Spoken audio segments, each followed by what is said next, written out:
اب اس کے جواب میں اس کے دوست نے اب اسے کچھ ایسی باتیں کہی ہیں جو بہت ضروری ہے اور جو ہمیں بھی چاہیے کہ ہم بھی ان باتوں کو سیکھیں اور جانیں۔ اللہ رب العزت نے اس شخص کو جو نعمتیں عطا کی تھی ان نعمتوں کے بیان کے لیے 4 آیتوں کا سہارا لیا، کہا کہ کس طریقے سے اللہ نے ان کو نعمتیں عطا کی، کس طریقے کی نعمت عطا کی اور کیسے کیسے نعمتوں سے اسے نوازا اور کتنا زیادہ سپورٹ اسے دیا تھا۔ اس بات کا خلاصہ اللہ تعالیٰ نے 4 آیتوں میں کیا۔ اب آئیے دیکھتے ہیں کہ اس کے دوست نے اس کو کیا جواب دیا اور اس کے دوست نے اسے کس طریقے سے سمجھانے کی کوشش کی۔ قال له صاحبه وهو يحاوره اكفرت بالذي خلقك من تراب ثم من نطفه ثم سواك رجلا۔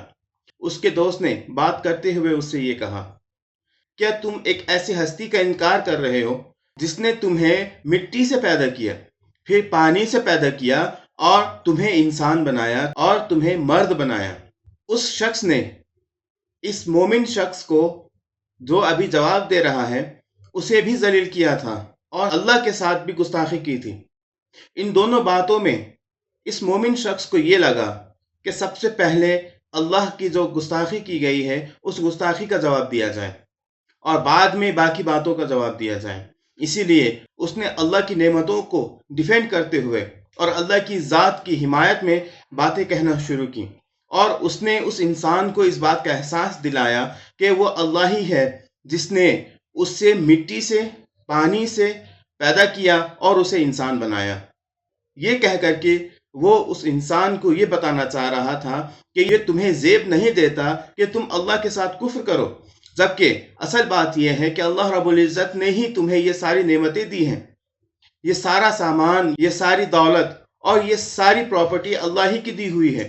جو اولادیں دی گئی ہیں وہ بھی اللہ نے دیا ہے، جو سپورٹ دیا ہے، جو نفری دی ہے وہ بھی اللہ نے دی ہے۔ تو اس سارا سامان اللہ کا دیا ہوا ہونے کے باوجود بھی تم اللہ سے انکار کر رہے ہو، اللہ کے نعمتوں سے انکار کر رہے ہو، اللہ کے ساتھ ناشکری کا معاملہ کر رہے ہو۔ تو اسے ایسا کہہ کر کے سمجھایا جاتا ہے۔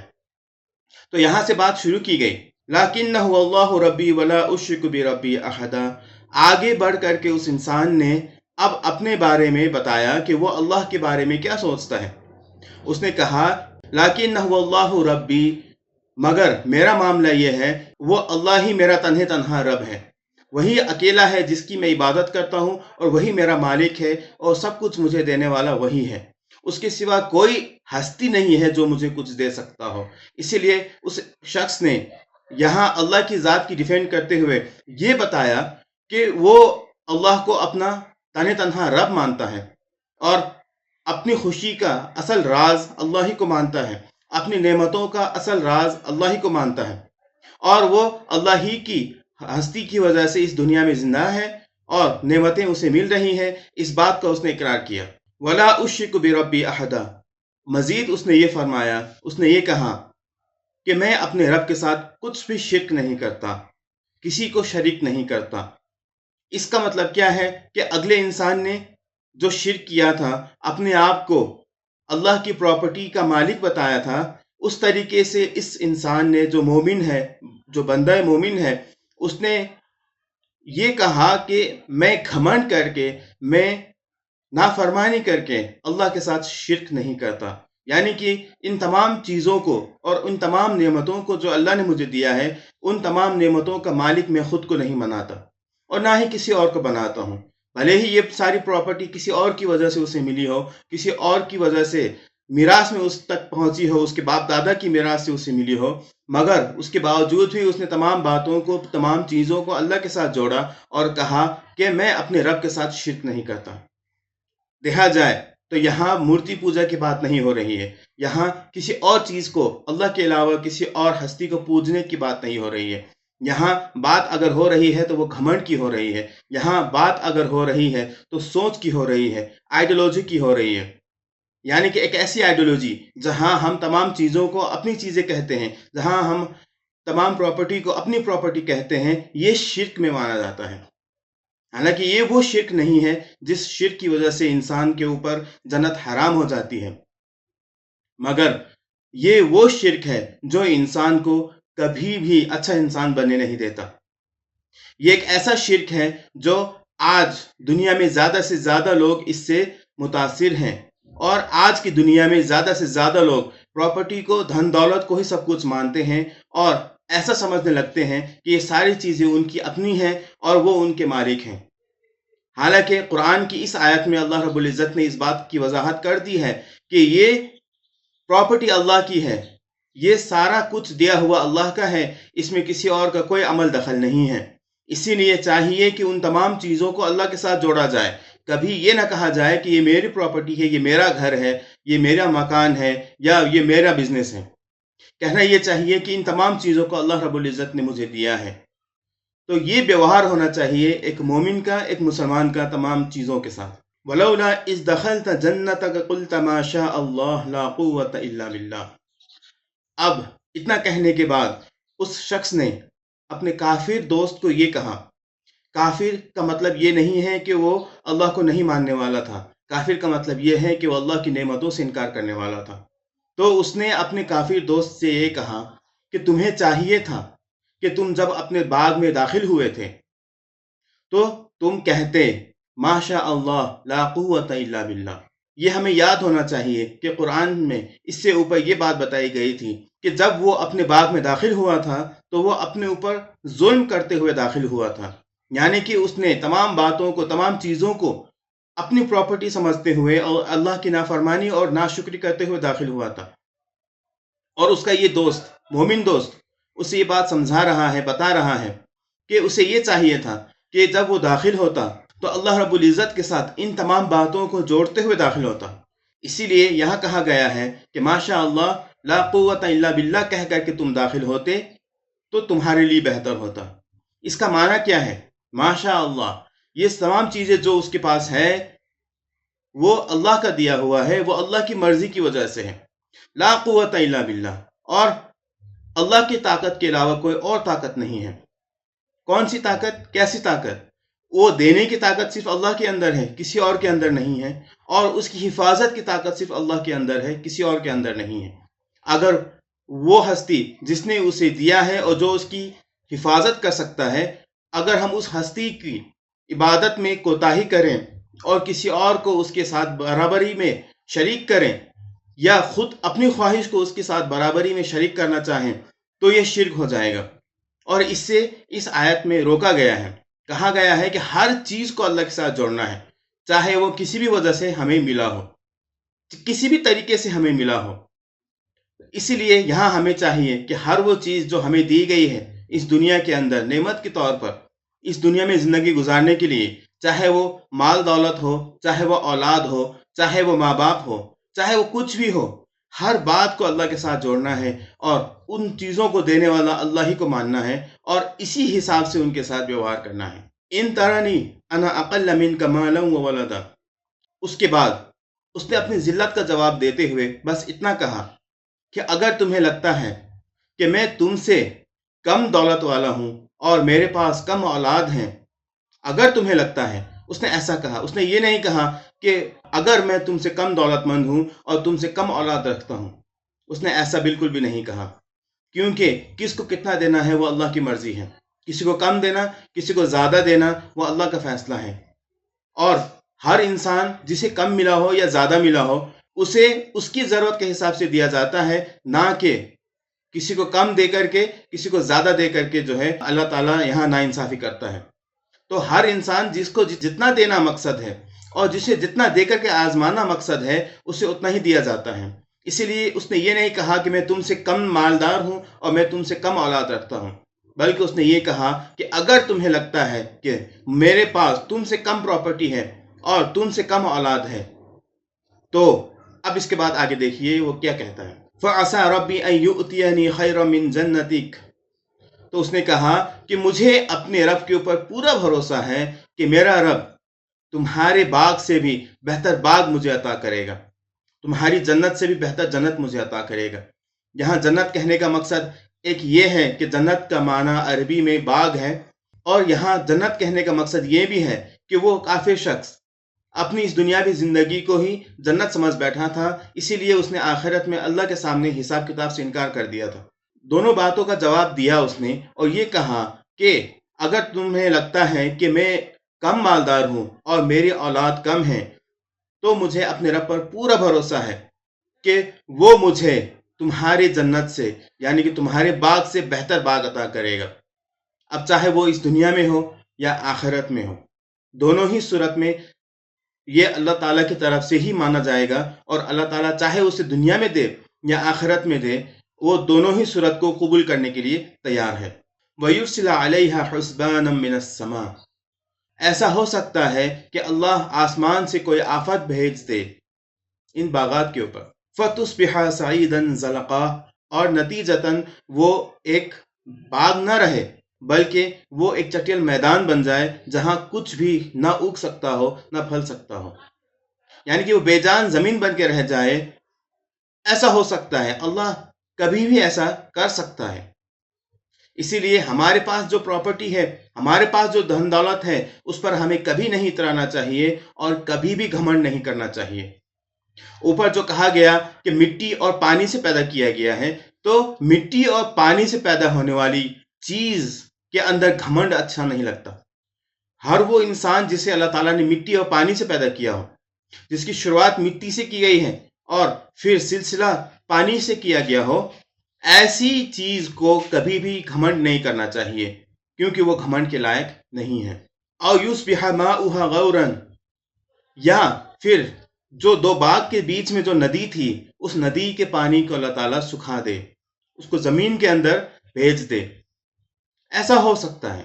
یہ ایک مومن شخص اسے نصیحت کر رہا ہے اور اسے بتا رہا ہے کہ اتراؤ نہیں، یا تو آسمان سے کوئی آفت آ سکتی ہے تمہارے باغ کے اوپر، یا تمہاری باغ کو جو ہرا بھرا رکھنے کے لیے اللہ تعالیٰ نے پانی کا انتظام کیا ہے، وہ پانی غائب ہو سکتا ہے، پانی زمین کے اندر چلا جا سکتا ہے، اس کے بعد وہ باغ باقی نہیں رہے گا۔ فَلَن تَسْتَطِيعَ لَهُ طَلَبًا، اگر ایسا ہو گیا تو تم اس پانی کو دوبارہ نہیں لا سکو گے، پھر دوبارہ پانی کا انتظام تم نہیں کر سکو گے۔ وَأُحِيطَ بِثَمَرِهِ، 4 آیتوں کے ذریعے سے اللہ تعالیٰ نے اس باغ کی تعریف کی تھی، اور اس شخص کو اللہ تعالیٰ نے کیا کیا نعمتیں دی تھیں اسے اللہ تعالیٰ نے 4 آیتوں میں بتایا، مگر صرف 2 لفظ میں اللہ تعالیٰ نے یہ بات بتا دیا کہ وہ تمام نعمتیں ختم کر دی گئیں۔ وَأُحِيطَ بِثَمَرِهِ، اور اس کی پراپرٹی ختم ہو گئی۔ یعنی کہ یہ ایک بہت بڑی دلیل ہے کہ وہ پراپرٹی اللہ کی نظر میں کچھ نہیں تھی۔ اسے گھمنڈ تھا کہ اس کے پاس بہت کچھ ہے، اسے فخر تھا کہ وہ اتنا زیادہ دھن دولت کا مالک ہے، اتنی زیادہ اولاد اس کے پاس ہیں، مگر وہ یہ بھول گیا کہ جس ہستی نے اسے یہ دیا تھا، وہ ہستی اسے سلب کر سکتا ہے، واپس لے سکتا ہے۔ ایسا ہی ہوا، اللہ تعالیٰ نے اس کی تمام پراپرٹی کو اور اس کے اولاد کو ختم کر دیا۔ وَأُحِيطَ بِثَمَرِهِ، مگر یہاں یہ نہیں بتایا گیا کہ کس طریقے سے ختم کیا گیا ہے، مگر مقصد یہاں یہ تھا بتانا کہ اس کی جو پراپرٹی تھی، اس کا جو گھمنڈ تھا، وہ چور چور کر دیا گیا، اس کی پراپرٹی کو ختم کر دیا گیا، اس کے گھمنڈ کو توڑ دیا گیا۔ وَأُحِيطَ بِثَمَرِهِ، اور اس کی پراپرٹی ختم کر دی گئی، اس کے پھل ختم ہو گئے۔ فَأَصْبَحَ يُقَلِّبُ كَفَّيْهِ عَلَى مَا أَنفَقَ فِيهَا، اور اس کے بعد وہ افسوس میں ہاتھ ملتا رہ گیا کہ اس نے بہت زیادہ خرچ کیا تھا بچانے کے لیے، اس پراپرٹی کو بنانے کے لیے، اور اپنے آل اولاد کی حفاظت میں اس نے بہت زیادہ خرچ کر رکھا تھا۔ وہ تمام خرچ کرنا اس کا بیکار چلا گیا، کیونکہ اللہ تعالیٰ نے ساری چیزوں کو سلب کر لیا اور ختم کر دیا۔ وَهِيَ خَاوِيَةٌ عَلَىٰ عُرُوشِهَا، اور اس کا جو باغ تھا وہ تہس نہس ہو کر رہ گیا۔ وَيَقُولُ يَا لَيْتَنِي لَمْ أُشْرِكْ بِرَبِّي أَحَدًا، اب سب کچھ بگڑ جانے کے بعد، سب کچھ ختم ہو جانے کے بعد، اب اسے احساس ہوا کہ اس نے کیا غلطی کی۔ اب اس کو ندامت ہو رہی ہے اور وہ یہ کہہ رہا ہے، یا لیتنی لم اشرک بربی احدا، کاش کہ میں کسی کو اپنے رب کے ساتھ شریک نہیں کرتا، کاش کہ میں اپنے رب کے ساتھ شرک نہ کرتا، یعنی کہ خود کو اور خود کے خواہشات کو اللہ کے برابر نہ لاتا اور اللہ کے برابر نہ سمجھتا تو میرے لیے بہتر ہوتا۔ تو یہ افسوس کرنا اس کے لیے اب بیکار ہے، کیونکہ اس کے اوپر آفت آ چکی ہے اور اسے سزا دی جا چکی ہے۔ اب اس کی ندامت اور اس کی توبہ اب قبول ہونے والی نہیں ہے۔ وَلَمْ تَكُنْ لَهُ فِئَةٌ يَنْصُرُونَهُ مِنْ دُونِ اللَّهِ، اور اسے اللہ کے مقابلے میں اس کی حفاظت کرنے والا، اس کی مدد کرنے والا کوئی نہ ملا۔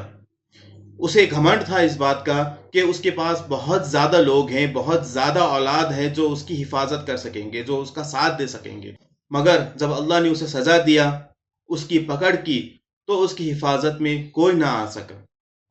وَمَا كَانَ مُنْتَصِرًا، اور وہ خود کی حفاظت بھی نہ کر سکا۔ وہ کسی بھی حالت میں خود کو اللہ کی سزا سے نہ بچا سکا اور نہ ہی کوئی اسے بچا سکا۔ تو یہ بے بسی ہے۔ اصل میں ہمارا ہر لمحہ، ہماری ہر سانس بے بسی میں گزرتی ہے۔ اگر ہم زندہ ہیں، اگر ہم کچھ کر رہے ہیں تو وہ اللہ کی مرضی سے ہو رہا ہے۔ اگر اللہ کی مرضی نہ ہو اور اللہ کی نعمت نہ ہو تو ہم کچھ نہیں ہیں۔ کوئی بھی کچھ نہیں کر سکتا، چاہے وہ باپ دادا ہو، آل اولاد ہو، دوست ہو، کوئی بھی ہو۔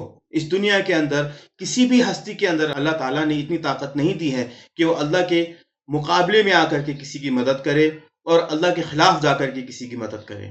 اسی لیے ہمیں ہمیشہ یہ سمجھنا چاہیے کہ اصل کرتا دھرتا اللہ ہے، اللہ ہی کی عبادت کرنی چاہیے اور اللہ ہی سے مانگنا چاہیے اور اللہ ہی کی عبادت میں اپنے آپ کو لگا دینا چاہیے۔